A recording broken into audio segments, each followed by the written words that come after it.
Welcome to my channel. Today we will be talking about SoFi. Does the SoFi credit card have an annual fee?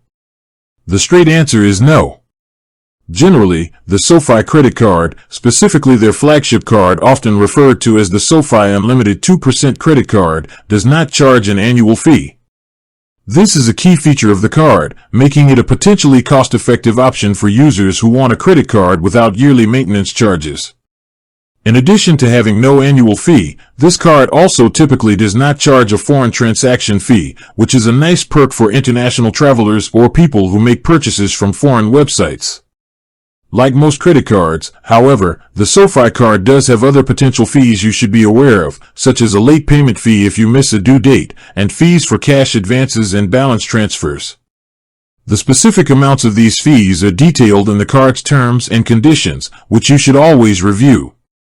When comparing credit cards, the absence of an annual fee is a significant benefit because it means you don't have to spend a minimum amount each year just to break even on the card's cost.